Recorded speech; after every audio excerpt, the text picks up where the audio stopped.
Welcome buddies, कैसे हैं आप सब। लेक्चर 1 देखा सबने, मजा आया। लेक्चर नंबर 2, इसमें काफी ज्यादा चैप्टर के पोर्शंस कवर अप हो जाएंगे। ठीक है, let's have great journey. My self Kapil Sharma, MBBS third year, your bio faculty. ठीक है, और यार बायो में कॉन्सेप्ट क्लियरेंस तगड़ी होनी चाहिए। ठीक है, और हमने कल छोड़ा था सेंट्रल डोगमा पर। ठीक है, ये यहाँ से स्टार्ट करेंगे सेंट्रल डोगमा से। ठीक है, और उससे पहले मेरे कुछ क्वेश्चंस हैं, वो सब लोग कमेंट सेक्शन में जवाब देंगे। ठीक है, लाइक जो मैंने कल पढ़ाया था उससे एक दो क्वेश्चन मैं पूछूंगा, और ऐसा मैं हर लेक्चर में करूंगा। कुछ जो पुराना लेक्चर होगा उसके कुछ क्वेश्चन दूंगा आपको, और वो क्वेश्चन दूंगा जो नीट में आ सकते हैं, तो काफी इंपॉर्टेंट क्वेश्चन है।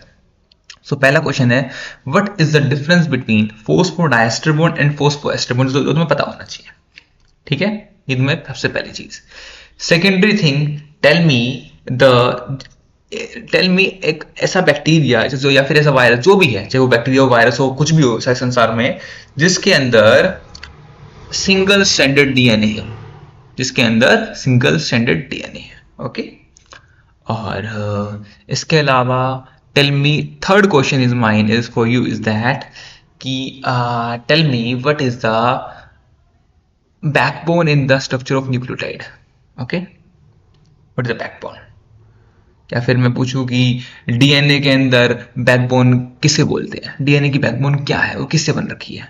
ये 3 से 4 क्वेश्चन तुम्हें जवाब देने हैं। हम लोग अब आगे बढ़ना है, पढ़ाई से स्टार्ट करते हैं। ठीक है ना, so let's a great journey together यार। हेलो गाइस, स्टार्ट करते हैं। ठीक है ना, मजे करते हैं। दोबारा से हाईली कॉन्सेप्ट में डीप में घुसने वाले इस लेक्चर के अंदर। ठीक है, और काफी डिटेल में पढ़ने वाले, मजे करेंगे। ठीक है, हमारा कॉन्सेप्ट स्टार्ट होता है बच्चा कहां से, ये ड्रॉ वाला यार क्या है, उठा देता हूं। ठीक है, हाँ चल रही है हमारी पेंसिल। तो देखो, अब देखो इसके अंदर एक स्ट्रक्चर आता है, compare the structure of purine हो गया। ठीक है, हम लोग थे सेंट्रल डोगमा पर। देखो सेंट्रल डोगमा क्या होती है, सेंट्रल डोगमा क्या है, ये इसको पढ़ते हैं। ठीक है, पहली बात इंपॉर्टेंट है, फ्रांसिस क्रीक, ये क्रीक भाई साहब ने हमें सेंट्रल डोगमा को बताया था कि सेंट्रल डोगमा क्या है। ठीक है, और सेंट्रल डोगमा क्या होती है, सेंट्रल डोगमा एक थ्योरी है, ये बताती है कि भाई साहब कि डीएनए आरएनए में कैसे कन्वर्ट होता है, वो प्रोसेस क्या है, आरएनए प्रोटीन में कैसे आ जाता है, वो प्रोसेस क्या है। इन सब प्रोसेस के नाम को ही सेंट्रल डोगमा इस थ्योरी बोलते हैं। DNA to RNA, RNA to protein, एक तरह से जेनेटिक मटेरियल ट्रांसफर कैसे हो रहा है, डीएनए कैसे आगे बढ़ रहा है, डीएनए पहले आरएनए में जाएगा, कन्वर्ट होगा, फिर आरएनए प्रोटीन बनाएगा, ये एक सीक्वेंस को ही सेंट्रल डोगमा बोलते हैं। ठीक है, अब देखो, जब डीएनए अपना ही डुप्लीकेट मॉलिक्यूल बनाए, DNA is forming his replica, उसको बोलते हैं रेप्लिकेशन। ठीक है, देखो अगर तुम इसको देखो, डीएनए अपना ही डुप्लीकेट बना रहा है, उसको बोलते हैं रेप्लिकेशन। इसका एक नाम और है, ऑटो कैटलिस्ट। क्या बोलते हैं, ऑटो कैटलिस्ट। ये सब याद करने को अपनी एनसीईआरटी में लिखते जाओ। जो कुछ बातें मैं बताता हूँ, यहाँ पे मार्किंग करता हूँ, कुछ बताता हूँ, वो बातें इंपॉर्टेंट है। ठीक है, मैं सिर्फ एनसीईआरटी लाइन टू लाइन पढ़ा रहा हूँ, बहुत ही डिटेल में हर वर्ड का मीनिंग समझाता हूँ, पूरे कॉन्सेप्ट क्लियरिंग नेक्स्ट लेवल लेके जा रहा हूँ तुम्हारी। तो तुम्हें जहां पर भी ऐड करना है अपने नोट्स एनसीईआरटी को बनाओ, वहां पर लिखते जाओ कि ये सर ने बताया था, ये इंपॉर्टेंट है। ठीक है, मैं हर इंपॉर्टेंट लाइन बता रहा हूँ, हर इंपॉर्टेंट क्वेश्चन बता रहा हूँ, पूरा कॉन्सेप्ट बता रहा हूँ, तो उसको लिखते जाओ। एग्जांपल, डीएनए अपना ही अगर डीएनए अपनी रेप्लिकेशन करता है, उसको बोलते हैं हेटेरो कैटलिस्ट। ठीक है, अब डीएनए कन्वर्ट होगा एमआरएनए के अंदर, उसको बोलते हैं ट्रांसक्रिप्शन।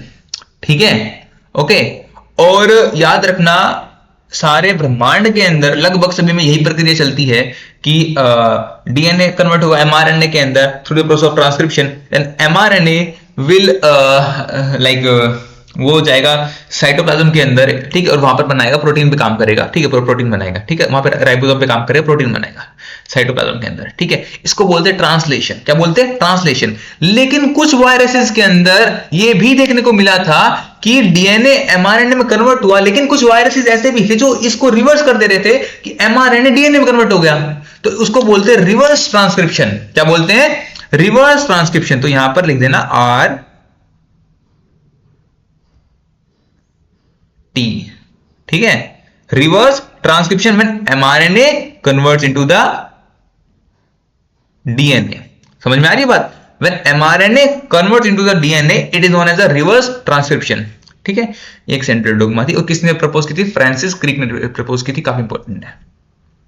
नाउ नेक्स्ट देखो, लिख भी रखा है इन लोगों ने, in some viruses to flow the information in reverse direction. कुछ वायरसेस ऐसे भी हैं जहां पर ये जो है डीएनए एमआरएनए, कुछ हमेशा पूरे ब्रह्मांड में जितने भी जीव जंतु क्या करते हैं, डीएनए को एमआरएनए में कन्वर्ट करते हैं।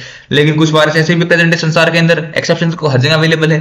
तो एमआरएनए कोई वो रिवर्स कर दे रहे हैं, डीएनए में कन्वर्ट कर दे रहे हैं। तो और इस प्रोसेस का नाम क्या होता है, रिवर्स ट्रांसक्रिप्शन। ठीक है, can you suggest simple name to the process, reverse transcription. ठीक है, नाउ अब बात ये आती है, अगला टॉपिक है पैकेजिंग ऑफ डीएनए हेलिक्स। कि यार हम समझ गए डीएनए क्या है, डीएनए न्यूक्लियस के अंदर होता है, ठीक है ना, जेनेटिक मटेरियल है। अब तक ये बात भी श्योर नहीं हुई थी कि डीएनए ही जेनेटिक मटेरियल, किसी को नहीं पता था अब तक ये बात। अगर तुम देखो मेंडल फैक्टर बताया था, ठीक है, और अब तक क्या हुआ था ना कि अब तक किसी को ये नहीं पता चला था, अभी अगर पास्ट हिस्ट्री में जाओगे अब तक अभी चैप्टर में ये पता नहीं चला कि डीएनए ही वो जेनेटिक मटेरियल है जो आगे ट्रांसफर करेगा। ठीक है, but the fact is that कि पुराने समय की अभी मैं बात कर रहा हूं, तो मेंडल ने बताया था कि जो आगे हमारी इंफॉर्मेशन लेके जा रहा है उनको फैक्टर बोल रहा था वो। ठीक है, और जो साइंटिस्ट वगैरह थे उन्होंने सेल के अंदर न्यूक्लियस में इस डीएनए की खोज वगैरह करी। तो ये सब मॉडल आए अब तक हमारे सामने कि डीएनए दिखता कैसा, ये फलाना ढिमका, नहीं सब मॉडल हमने देख लिए। ठीक है, बट अब तक यही बताया कि डीएनए ही वो मटेरियल जो आगे इंफॉर्मेशन लेके जाएगा, इसमें श्योरिटी अब तक नहीं आई थी, कोई प्रूफ नहीं आया था। ठीक है, अब बात ये आती है कि यार हमने पढ़ा, हमने डीएनए की लेंथ भी देख ली कि डीएनए कितना बड़ा होता है, कितने बेस पेयर होते हैं, कितने मीटर का होता है। ठीक है, 10 बेस पेयर के अंदर 34 एंगस्ट्रॉम इसकी लेंथ होती है। ठीक है, इतना बड़ा डीएनए अवेलेबल है। ओके, अब भाई इस डीएनए को पैक कैसे करें, पैकेजिंग कैसे, मुझे बात तक मैं एग्जांपल लेता हूँ। ये डीएनए पैकेजिंग का सिस्टम क्या होता है। ठीक है, घर में मम्मी वो बटन लगाती हैं, या फिर क्या बोलते हैं, वो सुई धागा होता है ना घर के अंदर। ठीक है, अब हम लड़कों तो हम कभी ये काम करा नहीं है, लेकिन मम्मी हम देखते हैं मम्मी करती है, वो सिलाई मशीन वगैरह काम करती है आधी बार। ठीक है ना, बटन लगाती है। ठीक है ना, हमारे कोई बटन टूट जाए तो वो सुई धागा होता है। वो जो सुई जो धागा लपेटते उसके ऊपर, वो जो क्या बोलते हैं, हमारे यहाँ गिट्टी से बोलते हैं उसको। ठीक है ना, तो भाई वो जो गत्ते की होती है उसमें हम लोग लपेटते हैं। एक तो वो मांझा होता है पतंग वाला, ठीक है ना, पतंग उड़ा रहे हैं, चक्री होती है, चक्री पे मांझा लपेट रहे हैं। ठीक है ना, और मुझे इतना लंबा मांझा सा मतलब कि उसको पतंग को कितनी ऊपर ले गया, राइट, इतना लंबा थ्रेड से वो इतना लंबा मांझा है, वो पतंग को इतनी ऊपर ले गया। सोचो अगर वो चक्री में नहीं लपेटते, घर में फैला देते, तो वो तो हर जगह फैल जाता है यार, इतना बड़ा है। हम लोग कई बार पतंग उतारते हैं, ठीक है, तो वहीं लपेटते नहीं चक्री के अंदर, पूरी छत पे मांझा मांझा मांझा मांझा मांझा कर देते हैं, राइट। सोचो डीएनए कितना बड़ा है।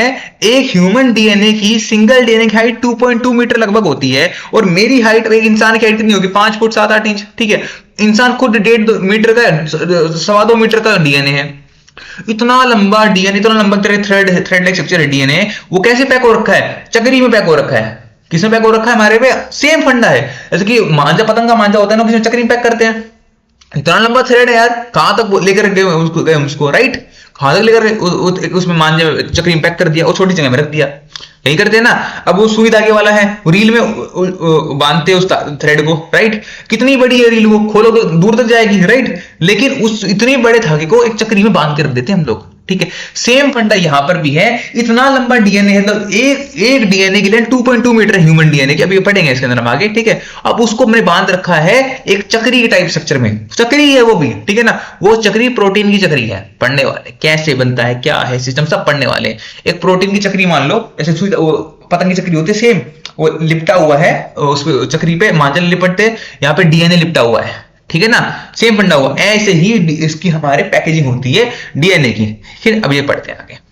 Taken the distance between 2 consecutive base pair, मैंने बता रखा है 0.34 नैनोमीटर। इन द सेंस क्या है कि मैं कह रहा हूं एक तो न्यूक्लियोटाइड ये हो गया, एक न्यूक्लियोटाइड ये हो गया डीएनए का। ठीक है, या तुम ये मान लो एक ये ऐसे होता है ना, अरे इसके यहाँ रुको, कैसे बनाओ इसको यार, ये ना मेरे को ना वो आईपैड में ड्रॉ करना पड़ेगा, कल से आईपैड लेकर आऊंगा। तो ये जो 2 बेस पेयर है, ये जो डिस्टेंस, ये वाला डिस्टेंस, ये वाला सिर्फ इतना सा, इसको बोलते हैं, इनका बेस पेयर के बीच का डिफरेंस होता है 0.34 नैनोमीटर। ठीक है, या फिर 3.4 एंगस्ट्रॉन, या तो इसको बोलो 3.4 एंगस्ट्रॉन या फिर 0.34 नैनोमीटर। ठीक है ना।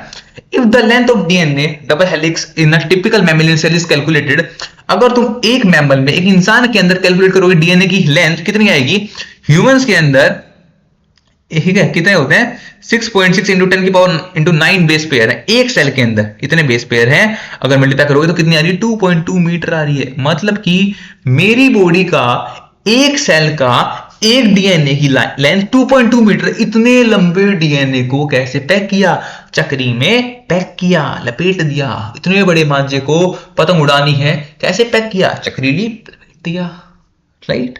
मांझा वही बहुत बड़ा था, रील वही बहुत बड़ी थी, छोटे एरिया में पैक कर दिया। सेम फंडा यहां पर अप्लाई है, ठीक है।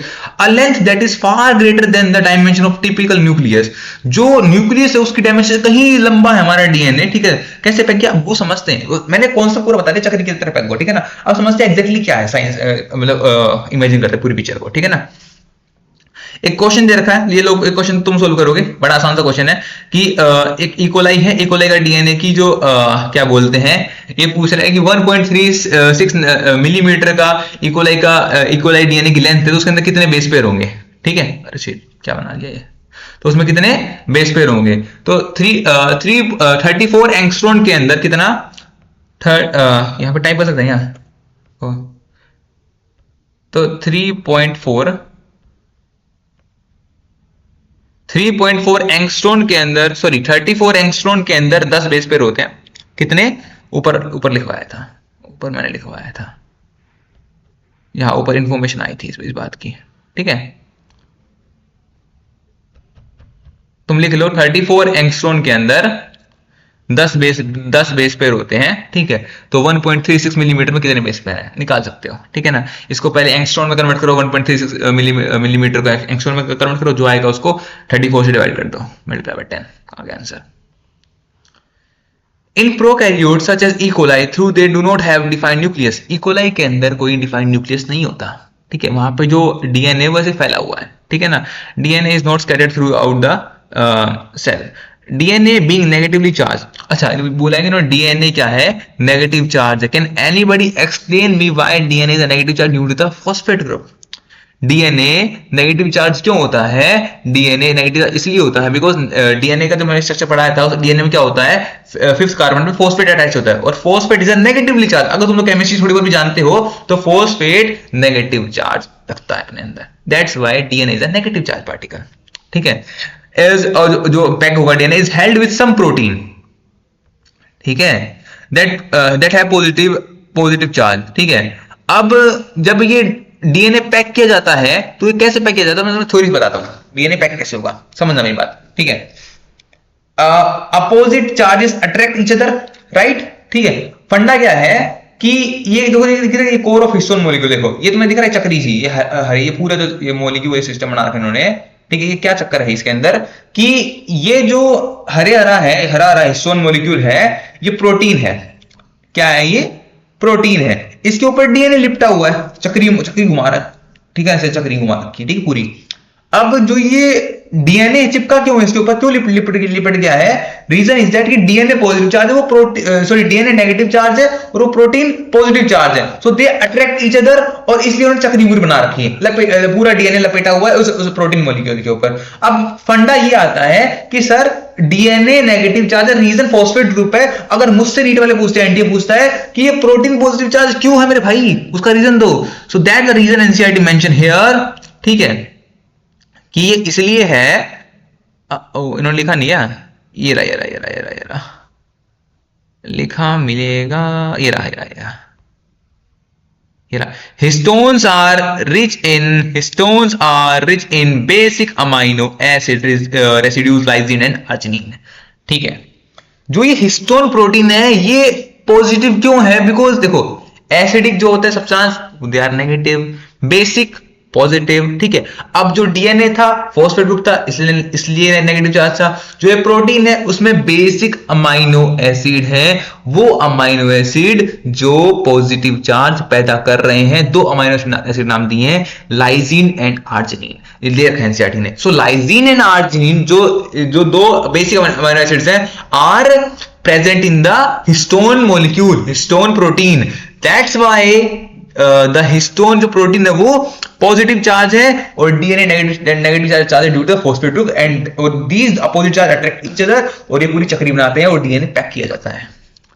समझ में आ रही है कॉन्सेप्ट क्या है, ठीक है। आगे बढ़ते हैं। The DNA is nucleoid in organized in large loops held by protein, ठीक है। इन यूकैरियोट्स दिस ऑर्गेनाइजेशन, अब प्रोकैरियोट की बात अलग है, कुछ में तो भाई क्या होता है कि अभी ऊपर प्रोकैरियोट पढ़ा, उसमें कोई डिफाइंड न्यूक्लियस ही नहीं है, ठीक है, तो उसमें अलग ही कहानी चल रही है, ठीक है ना। अब मेजरली हमें पढ़ना है यूकैरियोट का, तो यूकैरियोट में सीन पूरा समझना है अपने को, ठीक है ना। यूकैरियोट्स के अंदर क्या सीन हो रखा है कि एक थोड़ा कॉम्प्लेक्स स्ट्रक्चर है, ठीक है ना। There is a set of positive charge basic protein, ठीक है ना, जो मैंने बताया ना पूरा सिस्टम, मैं पूरा कहानी बता चुका हूं तुम लोगों को कि ये जो हरा हरा गोला दिख रहा है ये हिस्टोन प्रोटीन है, ये पॉजिटिव चार्ज होता है due to the two amino acid, basic amino acids arginine and lysine, these are the two basic positive charge amino acids. Question आता है, ठीक है ना। और डीएनए लिपटा हुआ बिकॉज वो नेगेटिव चार्ज और positive negative attract each other, ये सीन है, ठीक है ना। अब positive acquired charge depending upon the abundance of amino acid, अभी कितना पॉजिटिव चार्ज होगा ये किस पे डिपेंड करता है, कितना ज्यादा अमीनो एसिड भर रखा है इन्होंने इस हिस्टोन में, कितना ज्यादा अमीनो एसिड है, basic amino acid arginine and lysine कितना है, और डीएनए कितना नेगेटिव चार्ज होगा, अमाउंट ऑफ फॉस्फेट कितना है, या फिर कितना बड़ा डीएनए है, ठीक है। बोथ द आगे अपॉन द बता दिया histones are rich in the basic amino acid residue lysine and arginine, both the amino acid residues carry positive charge in their side chains, ठीक बात है। Histones are organized to form a unit of 8 molecule called histone octamer. अब जो ये histone protein है ये histone octamer बनाता है, ठीक है। ये जो प्रोटीन है ये ऐसे ऑर्गेनाइज्ड है कि ये 8 मॉलिक्यूल से मिलके बना हुआ है, उसको बोलते हैं हिस्टोन ऑक्टामर बोलते हैं, समझ में आई। और वो भी बताता हूं, अब देखो वो कैसे है, ठीक है। इसके अंदर दो हो, देखो ये है H1 प्रोटीन, देखो ये दिख रहा है H1 histone, H1 histone is not a part of, यही एक इंपॉर्टेंट बात आती है इसके अंदर। देखो 8 मॉलिक्यूल है, 2 H2A है, 2 H2B है, 2 H2B, ठीक है, 2 H2B, 2 H2A, ठीक है, और 2 H3, 2 H4 ऐसे करके, ठीक है ना। ओके, लेकिन जो H1 है देखो H1 H2 H3 H4, समझना H1 H2 H3 H4, समझ में आई बात। अब H21 जो H1 है, H1 is not a part of the histone octamer, this is the linkage, ये बनाता है डीएनए लिंकेज, ये डीएनए को जोड़ने का लिंकेज, एक लिंक बनाने का काम करता है। H1 हिस्टोन क्वेश्चन आता है बीच ऑफ द फॉलोइंग क्या नाम है, not a part of octamer, H1 is not a part of octamer, ये लिंक बनाता है, डीएनए को जोड़ने का मतलब लिंकेज बनाता है, ठीक है ना। बाकी जितने रह गए H1 हो गया, पहला जो आएगा वो लिंकेज बनाएगा, वो काम ही नहीं करता ऑक्टामर के अंदर। फिर आ गया H2 के अंदर दो पार्ट, H2A H2B दोनों दो मॉलिक्यूल मिलेंगे, फिर H3 के दो, H4 के दो, तो 2 4 6 8 ऐसे करके 8 ऑक्टामर से एक हिस्टोन मॉलिक्यूल बनता है। समझ में नहीं आया, देखो 4 है H1 protein, H2 H3 H4, कितने हैं H1 H2 H3 H4।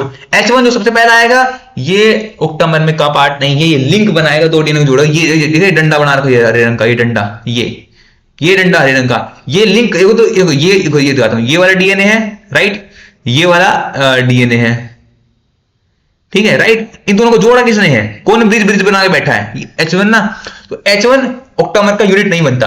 अब अगर H2 के दो पार्ट है, H2A H2B दोनों दो, H2A दो हो गए, H2A दो मॉलिक्यूल, H2B दो, तो 4 हो गए, फिर H3 के दो, फिर H4 के दो, सो ऐसे करके 8 यूनिट बनते हैं, 8 यूनिट मॉलिक्यूल वो बनाता है ऑक्टामर ऑफ हिस्टोन। समझ में आई बात। और क्योंकि वाला बेटा ऐसे पूरा डीएनए कॉइल कर रहा है, ड्यू टू ये पॉजिटिव एंड नेगेटिव है। पॉजिटिव क्यों है, दो इसके अंदर अमीनो एसिड है, basic amino acid arginine and lysine, ये नेगेटिव क्या, फॉस्फेट ग्रुप, खत्म। The negative charge DNA is wrapped around the positive charge of histone octamer to form a structure called nucleosome। इसको क्या बोलते हैं पूरे स्ट्रक्चर को, ये जो पूरा इन्होंने दे रखा है ये गोला चांद सा, इसको क्या बोलते हैं, न्यूक्लियोसोम, क्या बोलते हैं, न्यूक्लियोसोम, ठीक है।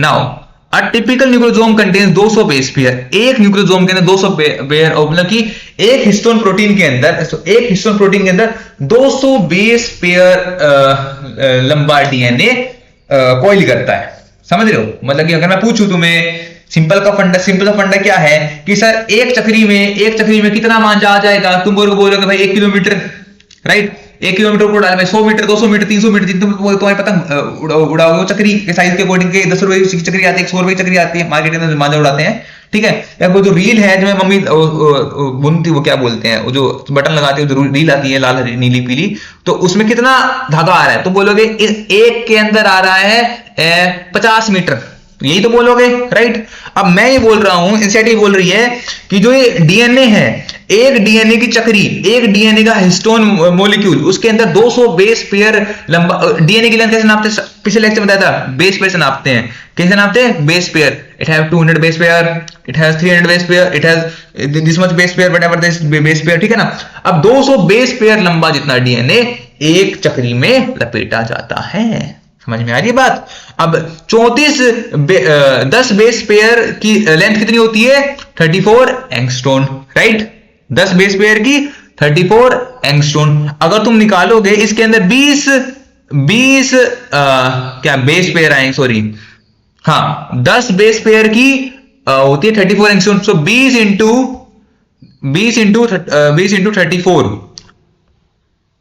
इंटू 34 उतना आ जाएगा तुम्हारा एंगस्ट्रॉम, उतनी लेंथ आ जाएगी, इतना लंबा डीएनए। 20 इंटू 34 एंगस्ट्रॉम इंटू 10 की पावर -10 एंगस्ट्रॉम का मतलब ये होता है।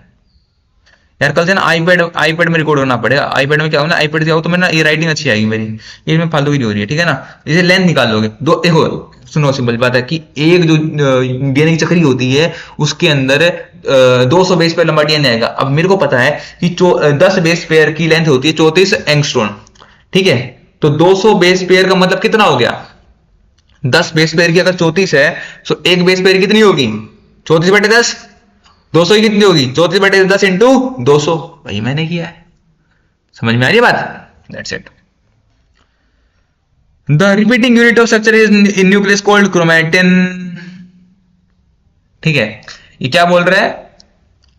Nucleosome constitute the repeat. अब देखो, जब ये एक न्यूक्लियोसोम होता है, न्यूक्लियोसोम सब समझ में आ गया तुम लोगों को?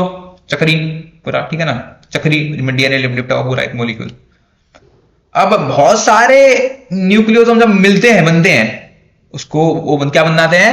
This is known as the chromatin. क्या बनाते हैं? क्रोमैटिन बनाते हैं। समझ में आ रही है बात? ओके, इतना समझ लो। अब क्रोमैटिन भी दो तरह का होता है, यही बता देता हूं, आगे पढ़ेंगे, मिलेगा 100% मिलेगा, ठीक है ना। अब क्रोमैटिन भी दो तरह का होता है, ठीक है। एक जहां पर बहुत ज्यादा कंडेंस्ड क्रोमैटिन है, ठीक है, भर भर के क्रोमैटिन है, भर भर के डीएनए है, भर भर के डीएनए दे रखा है, बहुत हाईली कंडेंस्ड है, चिपका हुआ डीएनए है, सुखड़ा हुआ, बहुत भर भर के बीच बीच के भरोगे क्रोमैटिन को, उसको बोलते हाईली डेंस्ड क्रोमैटिन, उसको बोलते हैं हेटेरोक्रोमैटिन। सो क्रोमैटिन दो तरह का होता है, यूक्रोमैटिन, हेटेरोक्रोमैटिन। जो क्रोमैटिन है, क्रोमैटिन क्या होता है? हमने देखा, सुनो ध्यान से, ये जो चक्री थी ना, न्यूक्लियोसोम की चक्री, ये चक्री में डीएनए लिपटा हुआ है, ऐसी बहुत सारी चक्री आ गई, वो क्या बनाएगी? क्रोमैटिन बनाएगी। अब ऐसा क्रोमैटिन जो भर भर के कंडेंस से पूरा भरा हुआ डीएनए चिपका चिपका भर दिया, वो क्या बनेगा? That is known as the heterochromatin. अब जहां पे कम डीएनए प्रेजेंट है, जहां पर थोड़ा कम लेस लूजली पैक्ड डीएनए है, लूजली पैक्ड क्रोमैटिन है, उसको बोलते हैं यूक्रोमैटिन। क्या बोलते हैं? यूक्रोमैटिन। समझ में आ रही बात? अभी बात आ जाएंगे, आगे बात आएंगी सब। देखो मैं बताता हूं एनसीईआरटी में आगे क्या बताने वाली है, क्या थ्योरी है, लाइन को लाइन पढ़ते चलेंगे। समझ में आ रही बात? अब देखो, यूक्रोमैटिन जहां पे लूजली पैक है, जहां पे जगह मिल रही है डीएनए को फैलने के लिए, आगे बढ़ने के लिए। देखो मुझे बात मैं बढ़ना समझाता हूं। क्रोमैटिन दो तरह पता है, हेटेरोक्रोमैटिन, यूक्रोमैटिन। हेटेरो भर भर के भीड़ में डीएनए, मतलब इतना डीएनए भर गया। मुझे बताओ, तुम सोचो, एज्यूम करो तुम अभी कुंभ के मेले में हो, ठीक है, कुंभ के मेले में भी पहुंच जाओ, इतने करोड़ लोग आ रहे हैं, तुम बीच में फंस जाओ, अरे भाई रास्ता तुम कहीं निकल पाओगे? You never go anywhere, right. इतनी ज्यादा भीड़ हो जाएगी, राइट। समझ रहे? कई कंडीशन को समझा रहा हूं, इसको वो मत करना कि कुछ और इमेजिन करो, बस इतना समझ। कोई भी एक एग्जांपल ले लो, मैं एक एग्जांपल ले रहा हूं महाकुंभ का, कोई भी एग्जांपल ले लो, बट एग्जांपल तो मैं ऐसी ट्रेन में हो, कुछ भी मान लो जहां पे भर भर के भीड़ है, तो तुम वहां से बाहर नहीं निकल सकते। फैक्ट ही बता रहा हूं, ठीक है ना। अब बाहर नहीं निकल सकते ना, तो समझने की बात ये है कि जो हेटेरोक्रोमैटिन हाईली कंडेंस है, वो इनएक्टिव है, वो इंफॉर्मेशन आगे भेजता नहीं है, वो जेनेटिक की तरह काम ही नहीं करता, उसके अंदर जेनेटिक इंफॉर्मेशन क्या नाम है, वो आगे नहीं, वो ट्रांसफर नहीं करता। दिस इज द इनएक्टिव, उसको इनएक्टिव एक तरह से क्रोमोसोम बोलोगे, एक तरह से इनएक्टिव है वो पूरा, ठीक है। अब जहां पर यूक्रोमैटिन है उसको एक्टिव बोलते हैं। Reason is that it can transfer the genetic material, because बस स्पेस है, अगर थोड़ा सा लूजली पैक है वो ट्रांसफर कर पा रहा है। तो मैं समझा रहा हूं कि दो क्रोमेटिन होते हैं, याद करने का तरीका है कि जो यू क्रोमेटिन है it can transfer, it is active, ठीक है, ये वो ट्रांसफर कर सकता है इंफॉर्मेशन को आगे, वो उसको एक्टिव बोलते हैं। वो जो हेटेरोक्रोमेटिन भर भर के कंडेंस हो रहा है वो कभी भी ट्रांसफर नहीं करता, वो इनएक्टिव होता है। समझ में आ रही बात? अब आगे पढ़ते हैं, एनसीईआरटी क्या लिखती है। जो क्रोमेटिन है आर थ्रेड्स लाइक स्ट्रेन, देखो डीएनए खुद धागा सा था ऐसे ऐसे करके, अब देखो डीएनए क्या खुद धागा था, अब ऐसे ऐसे बहुत सारे जब ये आते हैं चक्री चक्री चक्री चक्री चक्री चक्री बहुत सारे धागे, तो जो क्रोमेटिन है वो एकदम धागा धागा बनता है, एक थ्रेड स्ट्रक्चर बनता है, देखो ये रहा, ठीक है ना। अब देखो ये जो फोटो ये इसी की है, ठीक है ना। ओके, अब जब तुम इस धागे को लाइक स्टेन उसको तुम धागे को कलर करोगे और इसको देखोगे, ठीक है, तो वो दिखता है seen as beads on string, ये स्ट्रक्चर दिखता है हमें, ये क्रोमेटिन दिख रहा है अपने को, ठीक है। इलेक्ट्रो माइक्रोस्कोप की पिक्चर है ये हमारे क्रोमेटिन की। Figure 5.4 is the figure of chromatin. जब इलेक्ट्रॉन माइक्रोस्कोप में देखोगे तो क्रोमेटिन कैसा दिखेगा, ये देखो क्या दिख रहा है, beads on string. AIIMS NEET हर जगह पूछ जाता है क्वेश्चन ये कि क्रोमेटिन इलेक्ट्रॉन माइक्रोस्कोप कैसे दिखता है, बीड्स ऑन स्ट्रिंग दिखेगा, ठीक है। Now theoretically how many such beads nucleosome do you imagine are present in the mammalian cell?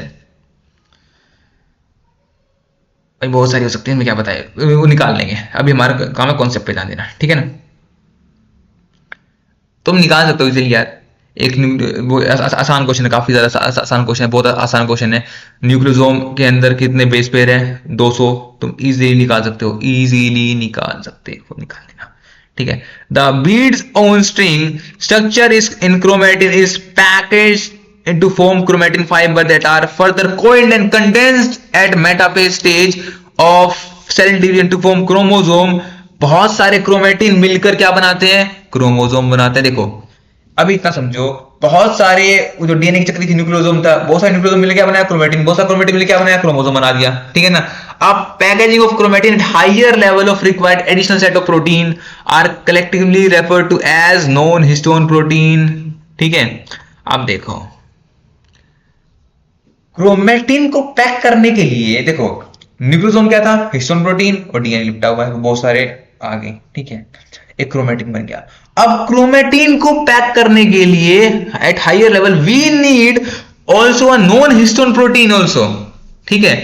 In a typical nucleus some region of chromatin are loosely packed. देखो जहां पे जो ये बहुत जो मैं अभी पहले बताया था, बहुत इंपॉर्टेंट लाइन है, यहां से क्वेश्चन आता है नीट के अंदर, इंपॉर्टेंट, याद करो, कई बार बता चुका हूं कि बहुत ज्यादा कंडेंस अगर तुम्हें दिखता है क्रोमेटिन, उसे क्या बोलते हैं? हेट्रोक्रोमेटिन बोलते हैं। और हेट्रोक्रोमेटिन इज इनएक्टिव, ये जेनेटिक इंफॉर्मेशन आगे ट्रांसक्रिप्ट नहीं करने वाला।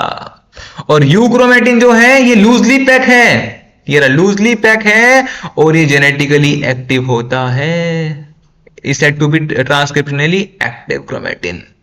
याद करने का तरीका, बहुत भीड़ के ना तुम वहां से बाहर नहीं सकते, तुम कैसे इंफॉर्मेशन आगे ट्रैवल करोगे, ठीक है ना। ओके नाउ अब आगे बढ़ते हैं, ठीक है। ये होगा पैकेजिंग ऑफ डीएनए, खत्म हो चुका है हमारा।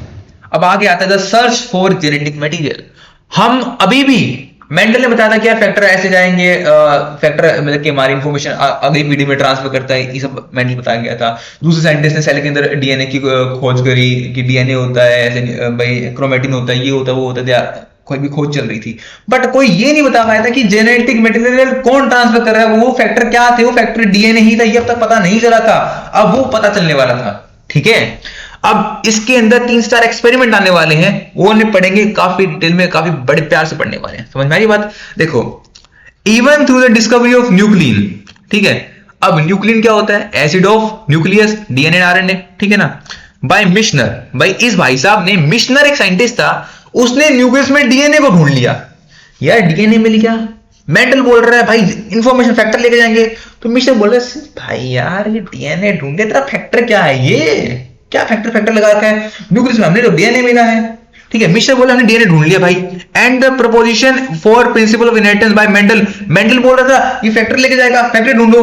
अरे फैक्टर कहां से ढूंढ रहा है? फैक्टर तो दिख ही नहीं रहा मेरे को, तो यहाँ न्यूक्लियस दिख रहा है मेरे को, इसमें एक जेनेटिक मैटर, मतलब कि इसमें अंदर एक वो है, एक एसिडिक सब्सटेंस है, इसके अंदर न्यूक्लियोसोम है, इसके अंदर हमारे ये है, ठीक है ना भाई।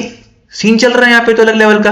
But that the DNA act as genetic material took long time to be discovered. देखो ये बहुत ऐसे लिखती है, तब तक भी सारे लोग सभी लोग पहुंच सके उस जगह पर। मेंडल ने सारा पूरी थ्योरी लिख दी, कह रहा फैक्टर जाएगा, यहाँ पे मिस्टर ने डीएनए ढूंढ लिया, बट कोई ये नहीं बता पा रहा था कि वो सब्सटेंस फैक्टर डीएनए ही था, ये अब तक साबित नहीं हुआ था। तो लिखती है that DNA act as genetic material took a long time to be discovered by and proven. ठीक है, कुछ साइंटिस्ट ने डीएनए की खोज कर ली, वो डीएनए का मॉडल दे रहे हैं, ये सब बता रहे हैं। मेंडल पूरी थ्योरी लिख के चला गया, हम लोग अपने डीएनए का पूरा पढ़ लिया, ये सब पढ़ लिया, बट कोई ये नहीं बता पा रहा था कि वो डीएनए ही है जो आगे लेके जाएगा इस पूरे गुणों को, कैरेक्टरिस्टिक्स को।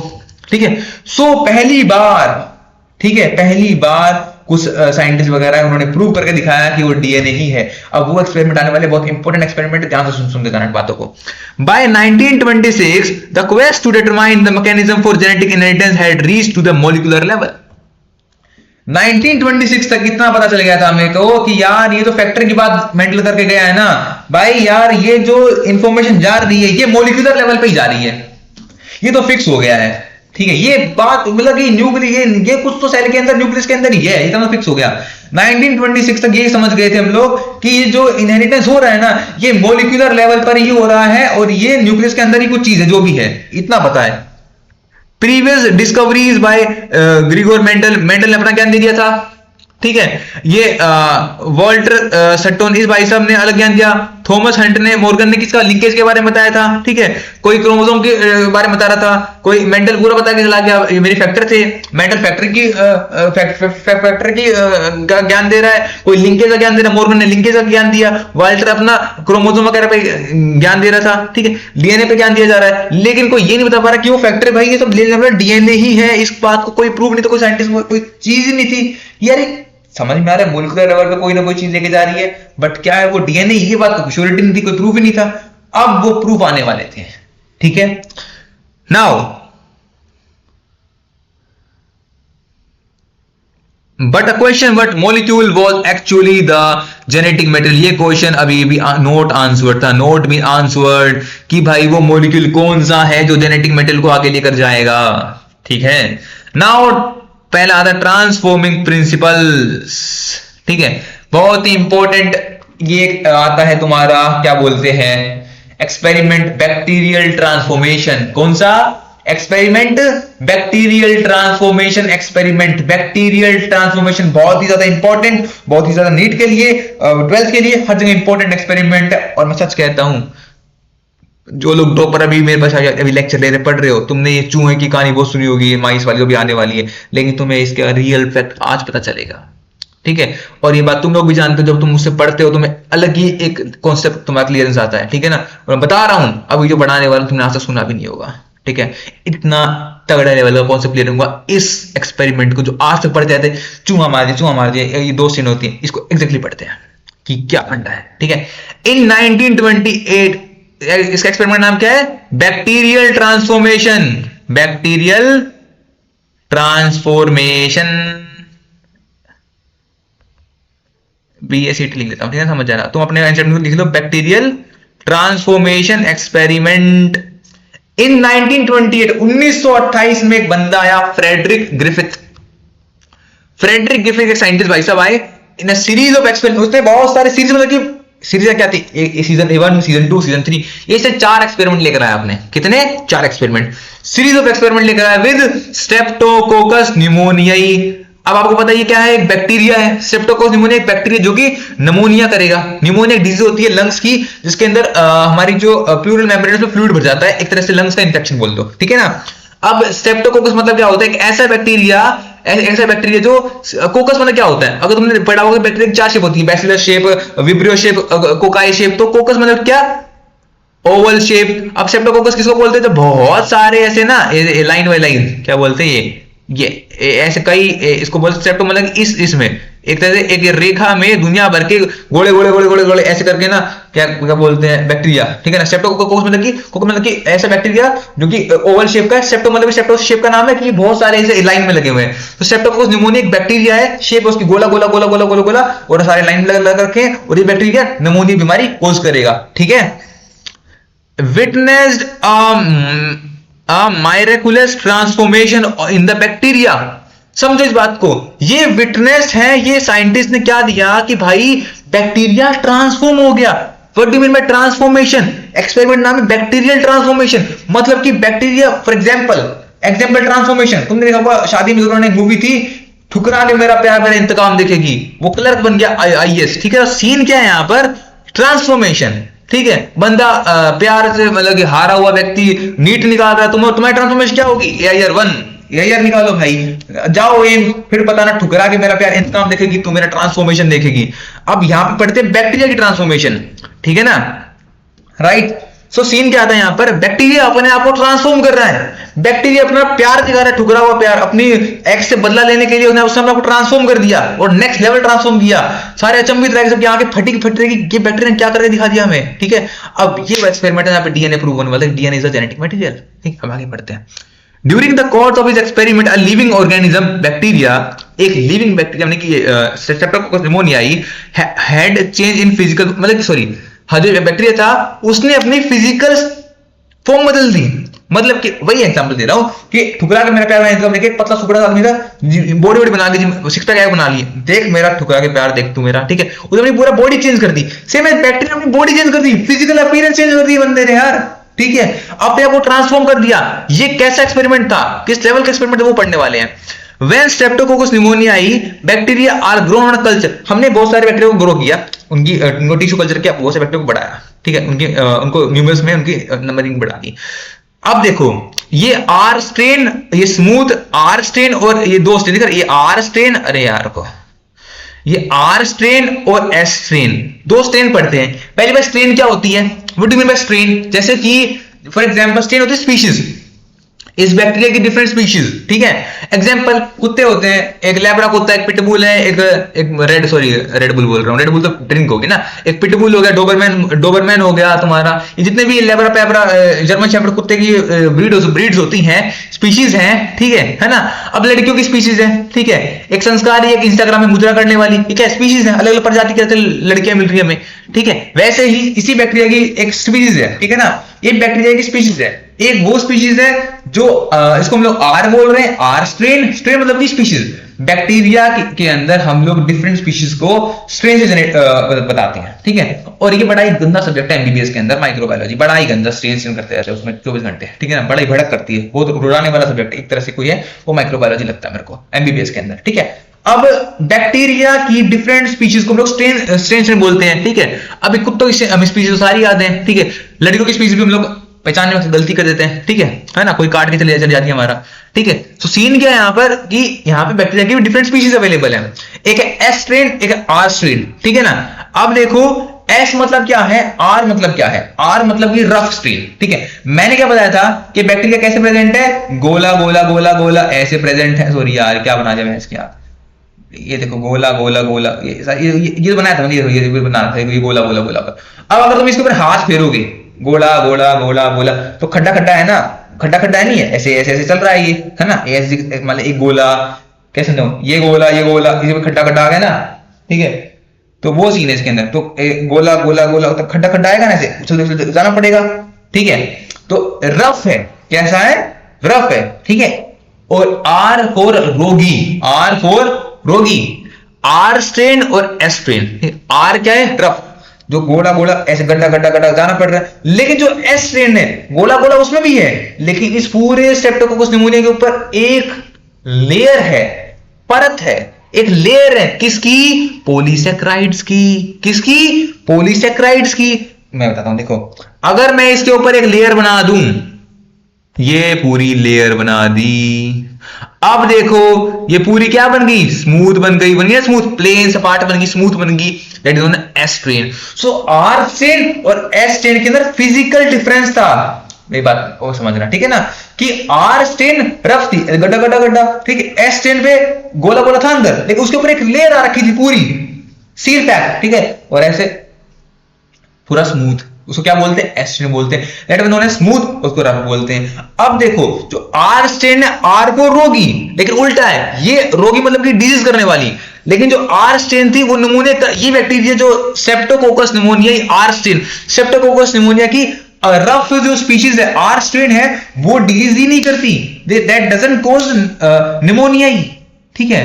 आर फॉर रोगी, ये डिजीज नहीं करने वाली, उल्टा है, ठीक है। अब मुझे बताओ एस स्ट्रेन जो थी स्मूथ थी, ये नमूनिया ही करती थी। ये बैक्टीरिया की जो स्पीशीज है, ये बैक्टीरिया की जो ब्रीड है, ये नमूनिया नाम की बीमारी करती थी, ठीक है।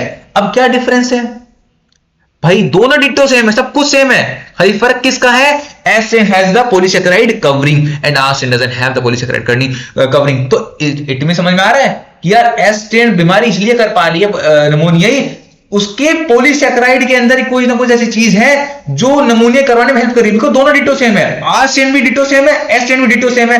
आर के अंदर रफ है और एस वाले के अंदर पूरा स्मूथ है। इतना ही अंतर है कि एस वाले के अंदर तुम्हें पूरा एक प्लेन दिख रहा है, पॉलीसैकेराइड कवरिंग दिख रही है, आर में कुछ नहीं है। तो और आर डिजीज नहीं कर पा रहा, एस डिजीज कर रहा है। रीजन भाई पॉलीसैकेराइड जो ये कवरिंग है ना, इसी में कुछ घपला है, इसमें ऐसी कोई चीज है जो नमूनिया अगले बंदे को करती है। राइट है ना। पढ़ते हैं। While others produce rough colonies, this is because S strain bacteria have mucus। देख रहा हूं S strain जो उसके ऊपर किसकी कवरिंग है, म्यूकस की, पॉलीसैकेराइड की कवरिंग है। While R strain does not have any covering, वो रफ है, ऐसे गोला गोला ऐसे रफ जा रही है, और स्मूथ बिल्कुल स्मूथ पॉलीसैकेराइड की कवरिंग के कारण, ठीक है। अब देखो हमें समझ में आ गया S strain नमूनिया ही करेगी, ठीक है। हमने टेस्टिंग करी चूहे की, चूहे के ऊपर साइंटिस्ट ने, फ्रेडरिक क्रिफ ने इंजेक्शन भरा, ठीक है। आर स्ट्रेन का एग्जांपल, आर स्ट्रेन के बैक्टीरिया लिए, दोनों जिंदा, आर स्ट्रेन भी जिंदा, एस स्ट्रेन भी जिंदा, लेकिन एस स्ट्रेन नमूनिया करेगा, ठीक है ना, और वो और नमूनिया करके चूहे को मार देगा। आर स्ट्रेन डिजीज नहीं करने वाला, और वो डिजीज उसको डिजीज नहीं करेगा तो चूहा जिंदा रहेगा। हम लोगों ने एक्सपेरिमेंट किया। जब एस स्ट्रेन लगाई, एस स्ट्रेन के अंदर क्या है, पॉलीसैकेराइड है। एस स्ट्रेन क्या है, ये नमूने करेगी और नमूने करके चूहे को मार देगी। तो जब हमने एस स्ट्रेन इंजेक्शन उसमें लगाया, ठीक है, राइट, तो इंजेक्ट टू माइस, चूहे को लगाया तो माइस मर गया, और वैसी बात है एस स्ट्रेन के अंदर पॉलीसैकेराइड कवरिंग है, और वो एस स्ट्रेन रोक करती है। एस स्ट्रेन का जो बैक्टीरिया है, जो स्पीशीज है स्ट्रेप्टोकोकस नमूनिया की, वो नमूने नाम बीमारी करेगी और वो बीमारी चूहे को मार देगी, मारती है चूहे को। अब आर स्ट्रेन ये इंजेक्ट करा माइस में, वो माइस जिंदा रह गया, बिल्कुल आर स्ट्रेन के अंदर कोई वो डिजीज ही नहीं करता, है ना। Okay, now Griffith was able to kill bacteria by heating them. अब ग्रिफ्थ क्या करता है, देखो तो हम लोग पानी पीते हैं, हमें पता है यार टाइफाइड फैल रहा है, कुछ फैल रहा है, हम लोग पानी कैसे, पानी उबाल के पियो, उबाल के पानी पियोगे सारे बैक्टीरिया मर जाएंगे, ठीक है, सारे बैक्टीरिया का विनाश होगा, पानी उबाल के पियो। सर्दी आ रही है, पानी उबाल के पियो, बीमार नहीं पड़ोगे, राइट राइट ना। अब ये क्या करता है कि बोलता है यार ये जो एस वाले बीमारी करे ना, सालों को उबाल दो पानी में, उबाल दिया इन सबको, इनको हीट कर दिया, हीटिंग देम। तो जितने भी एस वाली स्पीशीज, पूरी की पूरी स्पीशीज ब्रीड को एस वालों को हीट करा और मार दिया, हाई टेम्परेचर पे सबको मार दिया, death of all the S strain bacteria, ठीक है ना। सो अब जब मरे हुए बैक्टीरिया, हीट किल्ड बैक्टीरिया को इंजेक्ट करेंगे चूहे के अंदर, चूहा जिंदा रहेगा, चूहा जिंदा रहा, है ना। अब हैरानी की जो फोर्थ इसने एक्सपेरिमेंट किया अपना, हैरानी तो सबकी आंखें फटी की फटी रह गई। मुझे बताओ एक बात, इसने लिया आर स्ट्रेन लिया, आर स्ट्रेन बीमारी करेगा, नहीं करने वाला, आर स्ट्रेन कोई बीमारी नहीं करने वाला इसके अंदर, तो भाई बीमारी करता ही नहीं है। अब इसने मरे हुए बैक्टीरिया लिए, क्या लिए, मरे हुए बैक्टीरिया लिए, एस स्ट्रेन पूरी मार दी, उबाल दिया सबको हीट के अंदर। भाई मरे हुए बैक्टीरिया एस स्ट्रेन लिए, जिंदा आर स्ट्रेन लिए, आर स्ट्रेन बीमारी कर नहीं सकते, ये मरे हुए हैं, और इंजेक्ट कर दिया चूहे के अंदर और चूहा मर गया। सबकी आंखें फटी की फटी रह गई है।